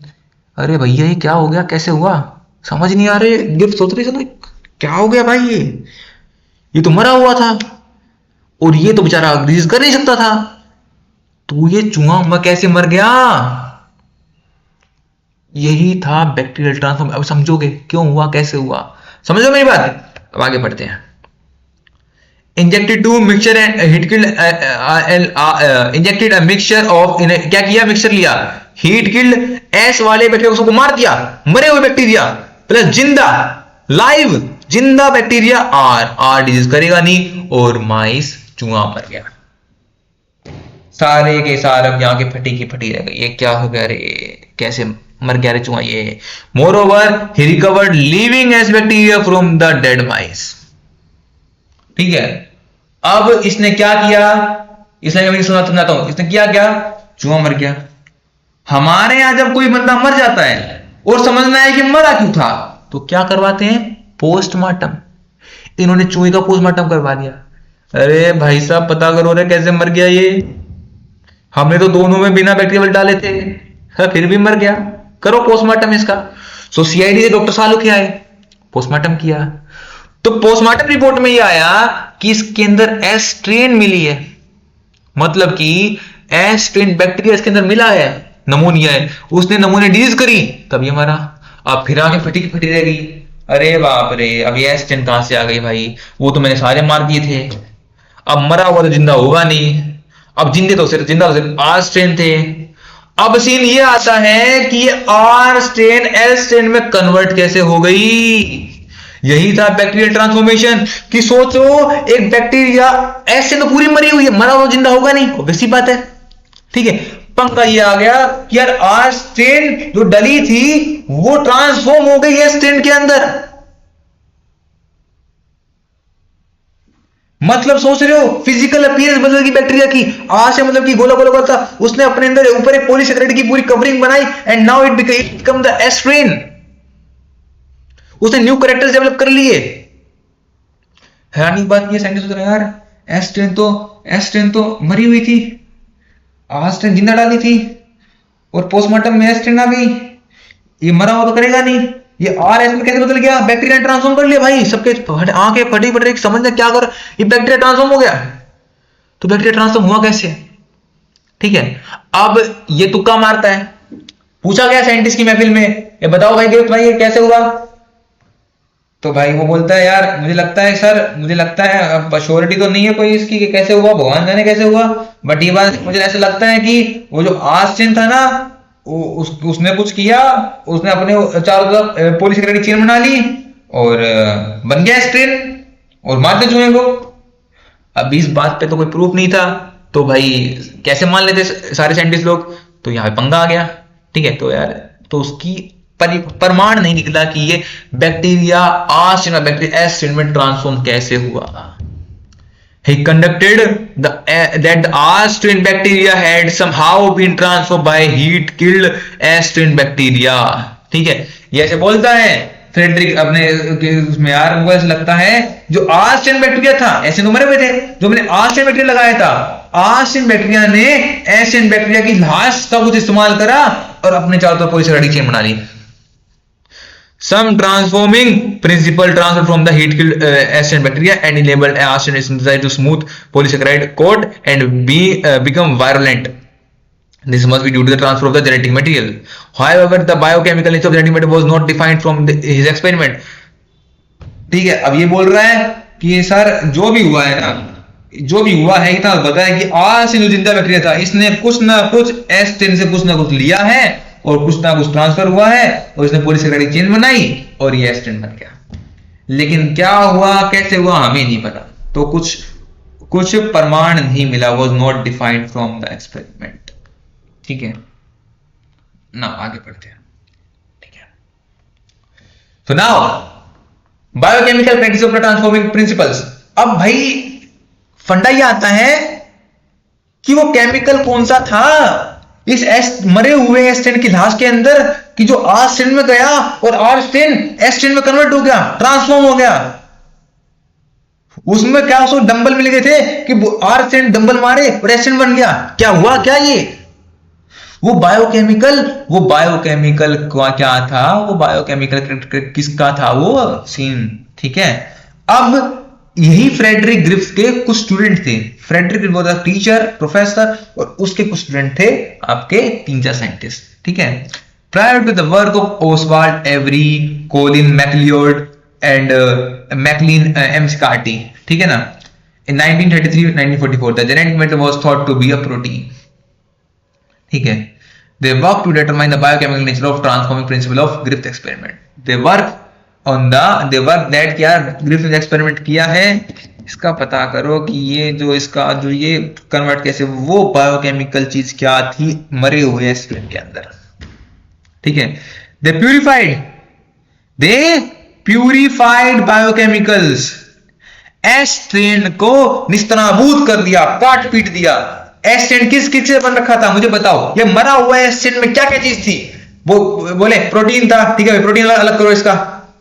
डीएनए था, डीएनए अलग कर दिया। आरएनए था, अलग कर दिया। और एक्सेट्रा में पॉलीसेकेराइड, ठीक है, अलग कर दिया, सब कुछ अलग कर दिया। अब उन्होंने बारी बारी टेस्ट किया। क्या टेस्ट किया? आर्सेन लेकर आओ, आर्सेन लेकर आए। अब एक एक बायोकेमिकल चीज दो इसकी, जो जिसे ऐसे बना हुआ था। क्या दिया? पहले प्रोटीन लेकर आओ, प्रोटीन दिया और आर्सेन दिया, इसकी रिएक्शन करवाई, कोई चेंज नहीं आया। R strain does not convert into S strain. तो बोले यार प्रोटीन तो वो सब्सटेंस नहीं है जो इसको ट्रांसफॉर्म कर रहा है आर्सेन इनटू एस्ट्रेन। फिर लिया गया आरएनए, आरएनए दिया, एस्ट्रेन का आरएनए और जिंदा आर्सेन, कुछ नहीं हुआ। R strain does not transform into S strain, polysaccharide से नहीं हुआ। लास्ट में लिया डीएनए, और डीएनए जब कंबाइन करवाया गया, एस्ट्रेन का डीएनए कंबाइन करवाया गया आर्सेन के साथ, जिंदा आर्सेन के साथ, it transform it, then R strain transform into S strain. तब वहां पे साबित हुआ कि सर ये डीएनए है जो बायोकेमिकल है, जो एस आपका स्ट्रेन था, इसका डीएनए वो बायोकेमिकल सब्सटेंस है जिसने आर स्ट्रेन को ट्रांसफर किया, कैरेक्टर्स को ट्रांसफर किया। एस स्ट्रेन की जो पॉलीसेकेराइड वाले कैरेक्टर्स थे, जो इंफॉर्मेशन थी, वो शेयर करी डीएनए ने, और आर स्ट्रेन ने उसको इंगल्फ किया और उसको काम किया और अपना एक पॉलीसेकेराइड बनाया, और R strain convert into the S strain, और उसने उस चूहे को मार दिया जो हमें पोस्टमार्टम में मिला था। समझ में आ रही है बात? ठीक है। अब इसमें क्वेश्चन रीड में कई बार आता है कि ये जो जो हमारा ये बैक्टीरियल ट्रांसफॉर्मेशन है, इसको रोकने के लिए क्या करें? मुझे बताओ, अगर मैं इसका प्रोटीन मिटा दूं, क्या ये रुक जाएगा? नहीं। अगर ये कब रुकेगा? जब तुम डीएनए को रोक दोगे, because R strain S strain में क्यों कन्वर्ट होता है? Due to the DNA. अगर तुम डीएनए को खा दोगे एस स्ट्रेन के, so R strain will never convert into S strain. ठीक है, तो ये क्वेश्चन आता है, देखो। They discovered that DNA alone from S bacteria caused R bacteria to become transformed. They also discovered a protein digesting enzyme protease, ठीक है, and RNA। इन्होंने एक काम और किया था, क्या किया? एस्ट्रेन लिया, ठीक है, बोले इसमें आरएनएस डाल दो, इसका आरएनए खा गया हुआ आरएनएस, ठीक है, क्या बचा? प्रोटीन बचा और डीएनए बचा, ट्रांसफर हो गया। जब डीएनए लिया गया तो डीएनए को खा गया, देन ये बैक्टीरियल ट्रांसफॉर्मेशन रुक गया, बिकॉज डीएनए खत्म हो गया एस्ट्रेन का। So now RNA so now R strain will not convert into the S strain, ठीक है। RNAs did not affect transformation, so the transformation substance was not protein or RNA. Digestion with DNAs did inhibit transformation. जब DNAs लिया गया, DNAs क्या करता है? DNA को खा जाएगा। अगर ऐसे ना डीएनए को खा गया डीएनए, तो क्या आर से एस में कन्वर्ट होगा? नहीं होगा, बिकॉज इन्फॉर्मेशन कौन लेकर रहा था? डीएनए लेकर रहा था। डीएनए नहीं है तो फिर आर से एस में क्यों कन्वर्ट होगा? It inhibit the transformation. ये क्वेश्चन 8 में आता है। Suggesting that the DNA caused the transformation, they conclude that DNA is a hereditary material, but not all biologists were convinced. लेकिन इस एक्सपेरिमेंट से भी सारे बायोलॉजिस्ट कन्विंस नहीं हो पाए थे, तो हमें और एक्सपेरिमेंट की जरूरत थी। Can you think of any difference between DNA and DNAs? ये तुम बताओगे। डीएनए जेनेटिक मटेरियल है, डीएनए उसको खाने वाला, ठीक है। तो जेनेटिक मटेरियल इज डीएनए, ठीक है। अब यहां पे एक एक्सपेरिमेंट और आता है, बैक्टीरियोफेज का एक्सपेरिमेंट, ठीक है। अब आएगा तुम्हारे एक एक्सपेरिमेंट और आएगा, अभी हम वो एक्सपेरिमेंट पढ़ेंगे बैठ के, ठीक है। ये वाला पूरा मैं आज कवर अप करवा दूंगा। फिर ये properties of genetic material DNA versus RNA, ये भी आज खत्म हो जाएगा। आज शायद मैं आरएनए वर्ल्ड तक खत्म करवा दूंगा, ठीक है। और let's see, have a great lecture together.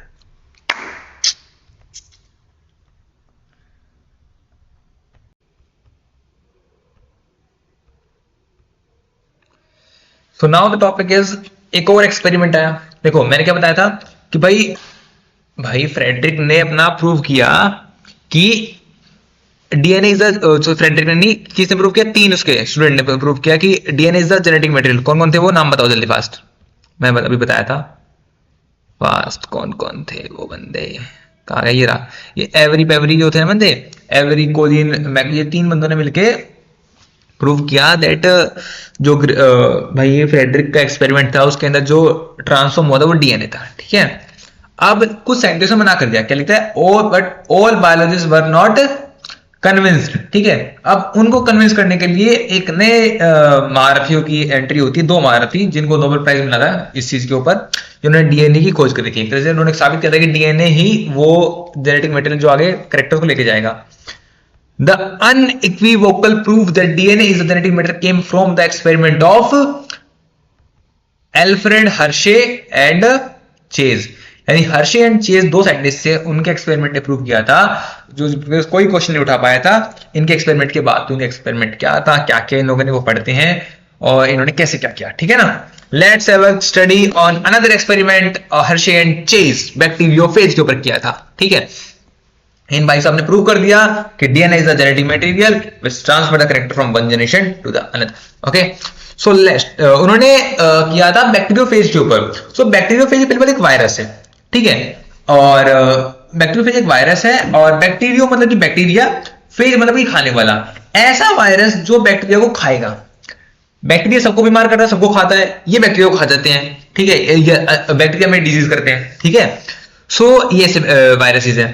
अब मुझे एक बात बताओ, मैंने आप लोगों को एक बात बताई थी स्टार्टिंग में इन फर्स्ट लेक्चर दैट सारे ब्रह्मांड में जितने लोग हैं उनके अंदर डबल स्टैंडर्ड डीएनए ही है, ठीक है। सिंगल स्टैंडर्ड डीएनए किसके अंदर था, बैक्टीरियोफेज 174। तो कंफ्यूज मत होना, यहां पे सिर्फ बैक्टीरियोफेज लिखा है, इसके अंदर भी डबल स्टैंडर्ड डीएनए ही होगा।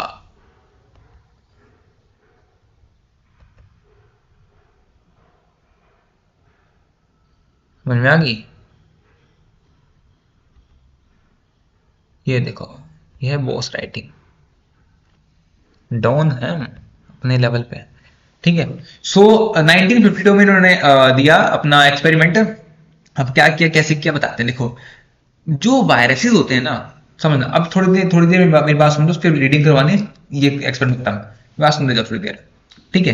देखो, जो वायरसेस होते हैं वो बन रखे होते हैं 2 चीज से, एक प्रोटीन, एक न्यूक्लियस। इनको न्यूक्लियो प्रोटीन बोलते हैं, ठीक है। अब मतलब कि किससे बन रखे हैं ये, या तो इनका जेनेटिक मेटेरियल मिलेगा प्लस क्या मिलेगा, प्रोटीन मिलेगा। 2 पार्ट है, एक है तुम्हारा जेनेटिक पार्ट, एक तुम्हारा प्रोटीन पार्ट। अब इनके पास डीएनए है। अब जो बैक्टीरियोफेज है उसके पास डबल स्टैंडर्ड डीएनए, यानी उसकी बैक्टीरियोफेज के अंदर क्या क्या चीजें हैं, ठीक है। What does it have, it has 2 things, first is the DNA, second is the protein in his body, okay. अब ये बैक्टीरियोफेज ऐसा दिखता है, ये रहा, ये है आपका बैक्टीरियोफेज, ठीक है। ये बैक्टीरियोफेज की शक्ल है, ये इसका वो पूरा स्ट्रक्चर आता है, ये ऊपर नेक है, ये हेड है, ये इनकी प्लेट है, ठीक है ना। तो ये स्ट्रक्चर आता है, वो तुम देख लेना, इंपॉर्टेंट डायग्राम, ठीक है ना। अब मैं बात करता हूं कि अब ये बन रखा है डीएनए प्लस प्रोटीन से। अब ये लोग क्या करते हैं, they use the radio active things to prove that, ठीक है। अब ये लोग व्हाट दे डिड इज, देखो, डीएनए जो है, डीएनए में होता है फॉस्फेट, राइट। डीएनए के 5th कार्बन में क्या है, फॉस्फेट है, फॉस्फेट ग्रुप है। व्हाट दे डिड इज, उन्हें पता है कि यार डीएनए में फॉस्फेट है और प्रोटीन के अंदर कभी फॉस्फेट नहीं होता। समझ लो मेरी बात, ठीक है। उन्होंने 2 रेडिएटिव लिए, इसको रीड करते हैं तो मैं समझाता हूं बड़े प्यार से, मजा आएगा। देखो, the bacteriophage attaches to the bacteria. The bacteriophage एक वायरस है जो बैक्टीरिया से अटैच होगा और उसके and it genetic material then enters the bacteria cell. जो वायरस है हमारा बैक्टीरियोफेज, इसका जो डीएनए है वो एंट्री करता है बैक्टीरिया सेल के अंदर और उसमें बीमारी फैलाता है, viral genetic material, and it was its own and subsequently manufactures more viruses particles.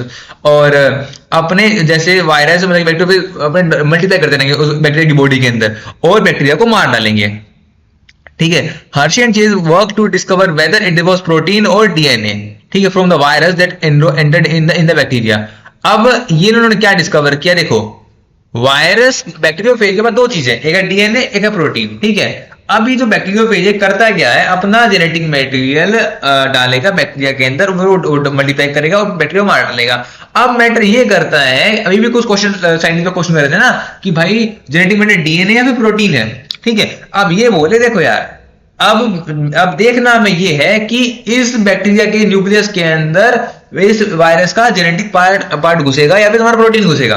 ठीक है, अब पूरा स्टडी करते हैं बैठ के, क्योंकि इस वायरस के पास दो ही चीजें, या तो डीएनए है या प्रोटीन पार्ट है। अब तुम्हारा क्वेश्चन ये है साइंटिस्ट होगा कि डीएनए वो जेनेटिक मटेरियल है, फिर प्रोटीन वो जेनेटिक मटेरियल। अब देख लो भाई कि बैक्टीरिया के न्यूक्लियस में क्या घुसने वाला है, देख लेते हैं डायरेक्टली। ठीक है, they grew some viruses on a medium, उन्होंने बैक्टीरियोफेज उगाया, लेकिन अलग viruses that contained radioactive phosphorus and some other on medium that contain radioactive sulphur. अब उन्होंने radio active phosphorus and sulphur क्यों लिए, आगे बढ़े समझ में आएगा। Virus is grown in the presence of radioactive phosphorus and contain radioactive DNA. ठीक है, अब देखो इन्होंने क्या किया, डीएनए में फॉस्फोरस होता है, सिंपल सी बात है। व्हाट डिड इट इज कि यार प्रोटीन अगर अंदर जाएगा, सुनना ध्यान से मेरी बात ध्यान सुनना, मेरी बात समझो ध्यान से, समझो कि बैक्टीरिया है, ठीक है, बैक्टीरिया के अंदर अगर देखो मुझे बताना, अगर हम ये पता कर लें कि यार वायरस का तो प्रोटीन पार्ट बैक्टीरिया में घुसेगा या फिर जेनेटिक पार्ट, वही प्रोटीन पार्ट डीएनए पार्ट घुसेगा, पता करना है। अब प्रोटीन में डाल दिया सल्फर, अगर बैक्टीरिया के न्यूक्लियस में सल्फर मिला, दैट मींस प्रोटीन अंदर घुस गया, प्रोटीन से जेनेटिक मटेरियल। और हमने क्या किया, रेडियोएक्टिव, अब डीएनए में फॉस्फोरस होता है, उसको रेडियोएक्टिव फॉस्फोरस कर दिया। अगर हम देख लेंगे कि भाई बैक्टीरिया के न्यूक्लियस में अगर हमें फॉस्फोरस मिला, then DNA is the genetic material. अगर मिला सल्फर तो protein is the genetic material. समझ में आई भाई? मुझे बताओ, वायरस के अंदर हमने रेडियोएक्टिव चीज डाल दी है, तुम बोल रहे हो वायरस दो चीज बन रखा है, एक डीएनए है, एक प्रोटीन पार्ट है, और वो बैक्टीरिया में और इसका काम करता है, वायरस का बैक्टीरिया में गया और अपना जेनेटिक मटेरियल डालेगा, चाहे वो प्रोटीन डाले चाहे वो डीएनए डाले। इसमें हम लोग कंफ्यूज है कि जेनेटिक मटेरियल कौन सा है, तो भाई जो भी डालेगा वो जाएगा न्यूक्लियस के अंदर। अब हमने रेडियोएक्टिव चीज डाल दी है, न्यूक्लियस में अगर तुम्हें फॉस्फोरस मिलता है दैट मींस डीएनए था जेनेटिक मटेरियल, अगर मिलता है सल्फर दैट मींस प्रोटीन का जेनेटिक मटेरियल। समझ में आई बात? अब ये एक्सपेरिमेंट हुआ और क्या हुआ इसके अंदर, जैसे ही बैक्टीरियोफेज अपना क्या नाम है एंट्री करता है बैक्टीरिया के अंदर, वो अपना प्रोटीन पार्ट अलग कर देता है, डीएनए पार्ट अलग कर देता है। ठीक है, और हमें बैक्टीरिया के न्यूक्लियस से मिलता है फॉस्फोरस, रेडियोएक्टिव फॉस्फोरस देखने को मिलता है।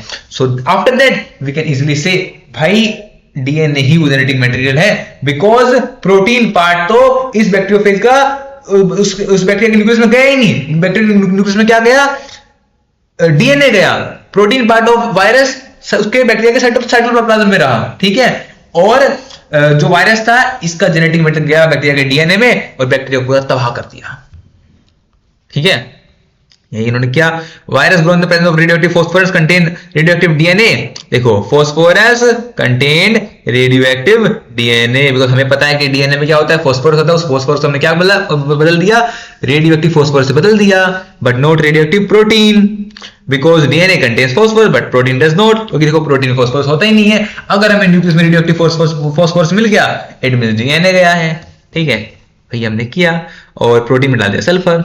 फिर हम लोगों ने जो चेक किया, देखो ये एक्सपेरिमेंट ध्यान से देखो, ये बैक्टीरियोफेज रेडियोएक्टिव, ये था इसमें था, इसमें देखो ये इसमें डीएनए के अंदर क्या है, ये डीएनए को मार्क कर रहा है, ये लाल लाल क्या है, डीएनए अंदर। ठीक है ना, डीएनए को मार्क कर रहा है, ये हमने रेडियोएक्टिव फॉस्फोरस ले लिया।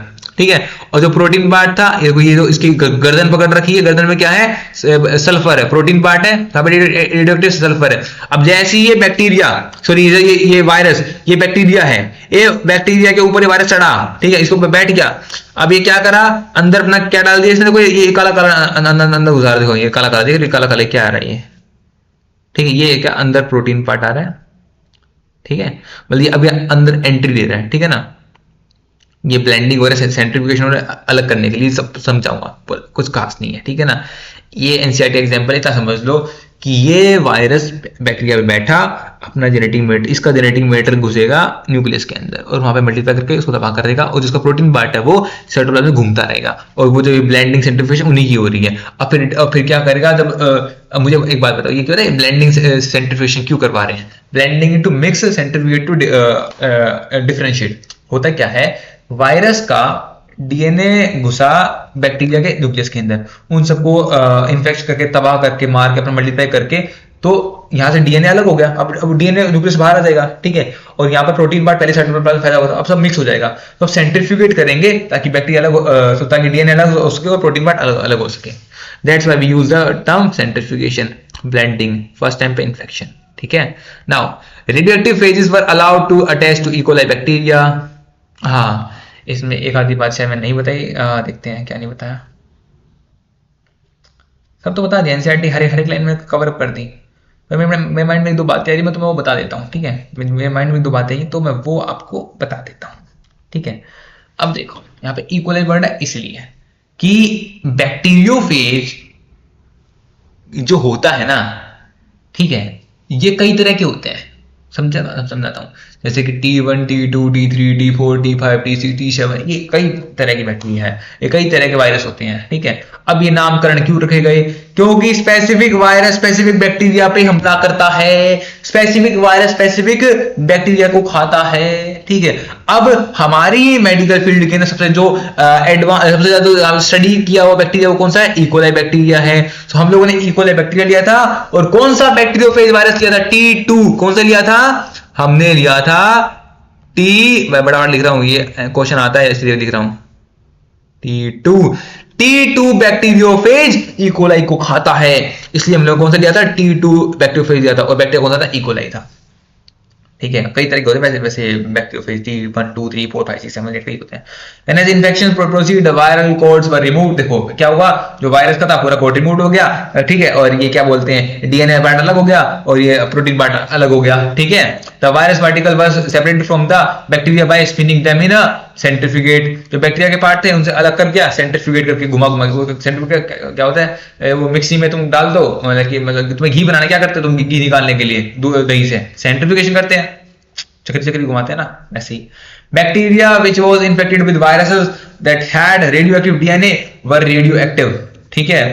Indicating that DNA was the material that pass from the virus to bacteria. Simple, हमने पता कर लिया कि बैक्टीरिया के न्यूक्लियस में घुसा था तुम्हारा फॉस्फोर, रेडियोएक्टिव फॉस्फोरस मिला। दैट मींस कि भाई DNA is a genetic material. इसी बात पे इन हार्शी एंड चेज को 1969 में 69 करने पर इन्हें नोबेल प्राइज मिला था, ठीक है। ओके, याद करने का सिंपल तरीका, 1969 के अंदर हर्शी एंड चेज को 69 करने पर क्या मिला था? नोबेल प्राइज मिला था, ठीक है। Now properties of genetic material DNA versus viruses, अब ये पढ़ेंगे हम लोग आगे, अभी पढ़ेंगे। कैसा लग रहा है मॉलिक्यूलर जेनेटिक्स ऑफ इनहेरिटेंस के साथ पढ़ते पढ़ते? मजा आ रहा है? ज्ञान मिल रहा है, ज्ञान का स्रोत भंडार मिल रहा है, कुछ ज्ञान में, कुछ बुद्धि में कुछ घुस रहा है तुम्हारे। बहुत इजी है, ठीक है। थोड़ा सा लेंथी चैप्टर है। अब मैं भगाऊंगा नहीं, रीजन ये है कि भगाने से वन शॉट में ना तुम्हें समझ में नहीं आएगा। ऐसे वो तो ये पढ़े वन शॉट, फायदा हो रहा है कुछ नहीं ना यार। तो एक बार ज्यादा टाइम नहीं लेने वाला, तो कितनी स्पीड से चैप्टर भाग रहा है मेरे अकॉर्डिंग। या जैसे सेकंड चैप्टर है, थर्ड या फोर्थ में चैप्टर खत्म हो जाएगा, शायद फोर्थ लेक्चर में चैप्टर खत्म पूरा। मैं जितने भी चैप्टर पढ़ाऊंगा तुम्हें नेक्स्ट लेवल पढ़ाऊंगा, मेरा बात है। तो मुझसे वो चैप्टर पढ़ लो, मैं मार्क्स नहीं कटने वाले, ठीक है। अब आगे बढ़ते हैं कि भाई प्रॉपर्टीज क्या genetic material DNA versus RNA की। देखो जो डीएनए है, मैं पहले बता चुका हूं, हाईली स्टेबल होता है, आरएनए अनस्टेबल है। स्टार्टिंग में बताया था, रीजन तुम लोग कमेंट सेक्शन में करोगे। मैंने एक बात बताई थी कि मुझे बताना डीएनए के पास कितने OH होते हैं जो रिएक्टिव होते हैं, और आरएनए पर कितने होते हैं। अगर इसका आंसर याद करना, मैंने क्या बताया था? आरएनए पर कितने होते हैं? फास्ट। आरएनए पर कितने OH फ्री होते हैं? ये हाईली रिएक्टिव क्यों है? It has the second position पे और थर्ड पोजीशन पे 2 OH फ्री होते हैं। फर्स्ट लेक्चर में बताया था डीएनए के पास एक OH फ्री होता है, that's why DNA is less reactive and RNA is more reactive, ठीक है। एक और फर्क होता है इन दोनों के अंदर, इनके किसके अंदर? नाइट्रोजन बेस के अंदर।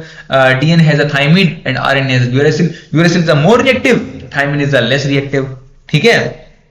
तो कई सारे कारणों के कारण डीएनए हाईली स्टेबल है और आरएनए अनस्टेबल आता है, ठीक है। आरएनए आपका मोर रिएक्टिव आता है। इसीलिए तुमने देखा होगा ना, अभी कोविड का पंगा आया था। अब कोरोना में क्या हुआ था? कोरोना वायरस था, कोरोना वायरस, ये वायरस, वो वायरस, फालतू चलती रहती हमारे अंदर, ठीक है। अब हम लोग उन पे काम नहीं कर पाते यार, इसकी एंटीडोट बनती ही नहीं है। अरे बार हम लोग क्या सुनते उस समय, बार म्यूटेशन हो रही है, बार म्यूटेशन हो रही है, बढ़ता जा रहा है। वहां पर आरएनए है, जिस वायरस के पास आरएनए है और वो हमें परेशान कर रहा है, हम उसके लिए कुछ बनाते हैं, वो तुरंत म्यूटेशन कर लेता है। बिकॉज रीजन पता क्या है? वो हाईली रिएक्टिव है, अनस्टेबल है। डीएनए नहीं करता इतनी जल्दी, डीएनए में इवोल्यूशन स्लो होता है, डीएनए में म्यूटेशन बहुत स्लो होती है, बिकॉज लेस रिएक्टिव है, हाईली स्टेबल में आता है। RNA less stable, high reactive होता है। और जिन वायरस के अंदर बीमारी करने में ये आरएनए वाले इन्वॉल्व होते हैं, ये बार बार म्यूटेशन करके इनका एंटीबॉडी नहीं बनते, पंगे पंगे आते हैं हमारे साथ, ठीक है ना, दैट्स द इशू। ओके, और ऐसे बहुत सारी चीजें अवेलेबल हैं, इनके पास जेनेटिक मटेरियल है, ठीक है, दोनों जेनेटिक मटेरियल होते हैं, ठीक है ना। ओके, अब आगे पढ़ेंगे और let's have a great journey together, ठीक है। अब हमें इतना समझ में आ गया था ऊपर कि DNA is a genetic material, ठीक है। अब सारे संसार में हो गया भाई जेनेटिक मटेरियल एक ही है संसार में, वो है डीएनए, संसार में एक ही जेनेटिक मटेरियल है, वो है डीएनए।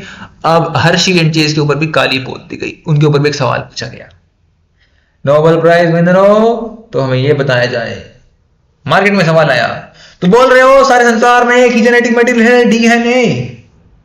बेटा हम तुम्हें एक एग्जांपल दे रहे हैं, तो मोसैक वायरस, इसमें तो डीएनए है ही नहीं। This virus is made up from RNA plus protein. Harsh and chase की आंखें खुली खुली रहेगी, अबे अब क्या जवाब दें, इतनी मुश्किल से तो डीएनए प्रूव करा था, ये कैसा वायरस लेकर आया तो उसमें डीएनए है ही नहीं, अब क्या करें, तो इसमें क्यों हो, तो इसमें ट्रांसफर क्यों हो रहा है genetic material characters.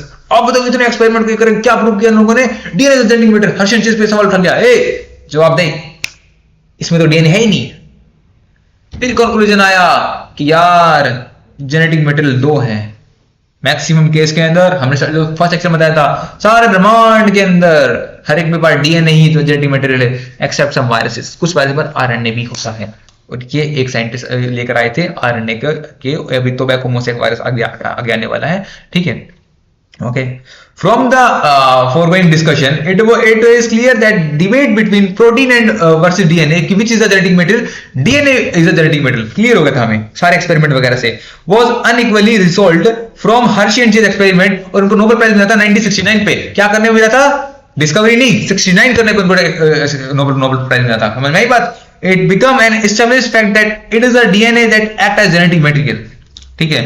However, it subsequently became clear that in some viruses RNA is the genetic material. For example, tobacco mosaic virus and bacteriophage, ठीक है, एक्सेट्रा। तो भाई ये एग्जांपल याद कर लेना, एक आधे के अंदर आरएनए भी जेनेटिक मटेरियल होता है। Okay, answer of some of the question such as why DNA is predominant genetic material whereas RNA performs dynamic functions to messenger adapter। DNA ही इतना बड़ा लाइक वो बादशाह क्यों बना, डोमिनेट क्यों बना, ठीक है। सबसे पहले इवोल्यूशन में सबसे पहले क्या आया था, आरएनए आया था। डीएनए ही जेनेटिक मटेरियल मैक्सिमम में क्यों है, आरएनए क्यों नहीं है, आरएनए क्यों मैसेंजर बन के रह गया, आरएनए क्यों डीएनए का सिक्योरिटी गार्ड बॉडी गार्ड क्या बोलते हैं मैसेंजर बन के रह गया, पीए बन के रह गया, सेक्रेटरी बन के रह गया, और डीएनए इसका क्या बोलते हैं, इसका चौधरी बन गया, ऊपर राज कर रहा है आरएनए के ऊपर। Reason is that DNA is more stable, DNA is less reactive। DNA को तुम गर्म करो अलग हो जाएगा, ठंडा करो टेम्परेचर कम अपने आप दोबारा जुड़ जाएगा, दोबारा डीएनए की फॉर्म शेप ले लेगा। हाईली स्टेबल डीएनए है, कभी रिएक्ट नहीं करता किसी साथ, वो आराम आराम अपना काम करता रहेगा, कहीं रिएक्ट नहीं करेगा, अपना सारी इन्फॉर्मेशन अपने पास रखेगा, सिक्योर रखेगा, ठीक है। आरएनए फालतू कहीं म्यूटेशन कर रहा है, कहीं भी इन्फॉर्मेशन लीक कर रहा है, कहीं कुछ भी करे जा रहा है, हाईली रिएक्टिव है, अनस्टेबल है, ठीक है। दैट्स व्हाई डीएनए और हम लोग स्टेबिलिटी ही ऊपर जाती है, ठीक, अनस्टेबिलिटी नीचे आती है। Okay, now a molecule that can act as genetic material must fulfill the following criteria। it should be able to generate its replica। वो रेप्लिकेशन कर सकता है, डीएनए रेप्लिकेशन कर सकता है, इससे क्या बोलते हैं इसको, ऊपर एक टर्म बताई थी, क्या बताई थी, ऑटो कैटलिस्ट।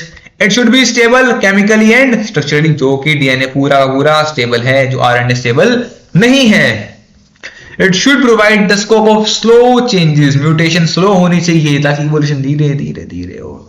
आरएनए में आगे जा रहा है, कोरोना का देखा तुमने, दूसरे दिन आज दोबारा म्यूटेशन ले ली, साइंटिस्ट बता भाई दवाई बनाने वाला हूं मैं, 2 घंटे हो गए, 4 दिन दवाई बन जाएगी, 2 घंटे बाद वायरस बदल गया, क्यों, म्यूटेशन हो गई, भैंस की यार क्या दवाई बनाऊं मैं।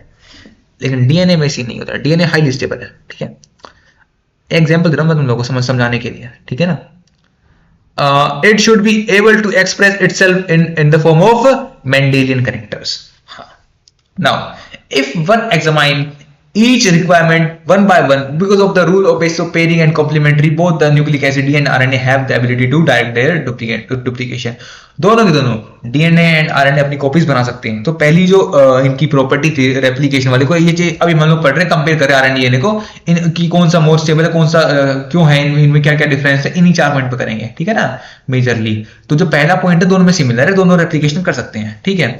The genetic matter should be stable enough to not to change with direct stages of the life cycle, age, or with change in physiology of the organism.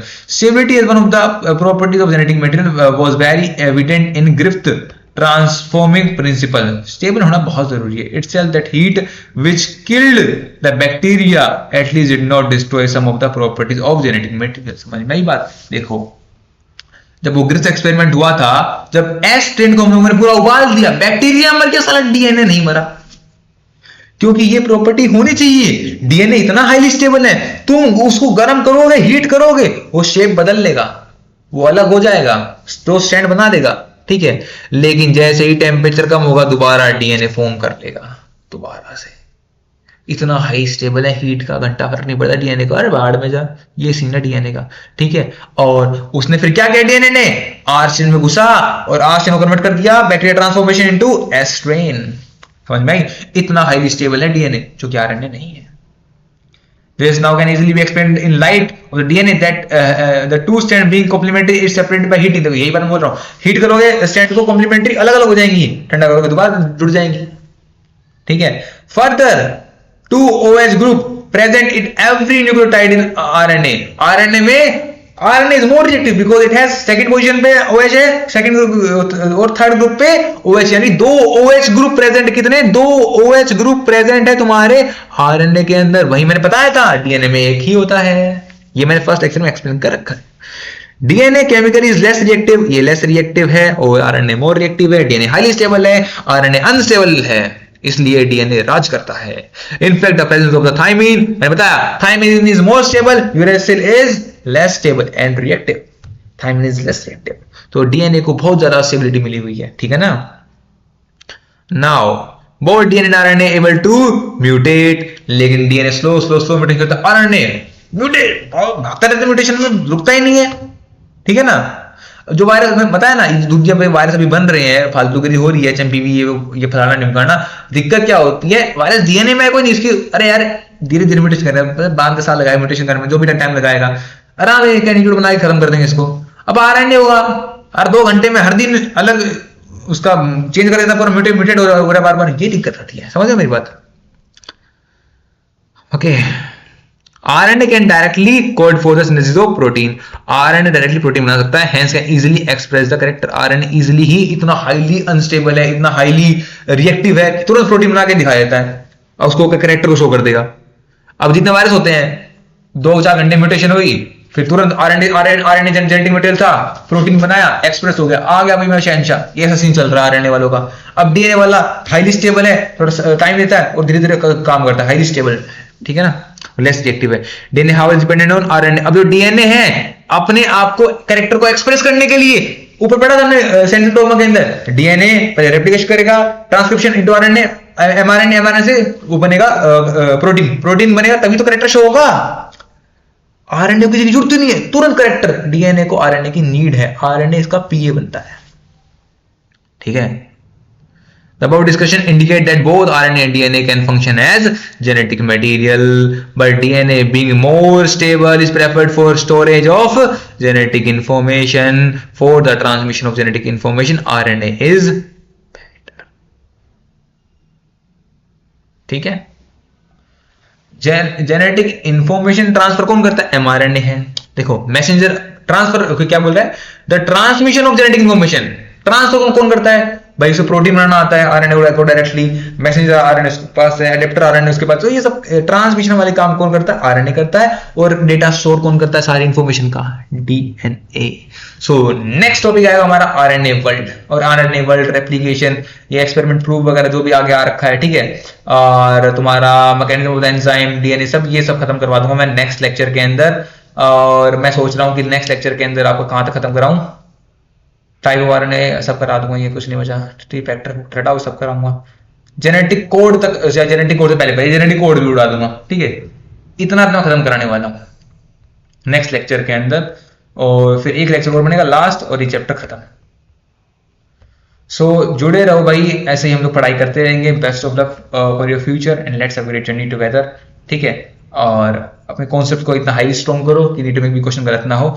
जो चैप्टर हाईली कॉन्सेप्चुअल है उसमें कॉन्सेप्ट देखो, भागो मत। One shot उस lecture का देखो जिसमें कॉन्सेप्ट की उतनी नीड नहीं है, फिर रट्टा मारना। इस चैप्टर में रट्टा नहीं मारना भाई, वन शॉट में मत भागो, मैं बता रहा हूं तुमको ये बात, ठीक है ना। वन शॉट वहां देखना चाहिए इंसान को जहां पर उसकी रट्टाफिकेशन ऐसा रिवाइज कर लिया, पूरा चैप्टर ढंग से आता है। तुम्हें ये नहीं आता तो फिर पूरा लेक्चर डिटेल देखो, वरना वहां मार्क्स कटेंगे। बेवजह तुम एक साल ड्रॉप लोगे, अभी 2 घंटे बचा रहे हो, बाद में तुमको पूरा साल पढ़ना पड़ेगा, ले लो ड्रॉप बाद में। समझ रहे हो मेरी बात?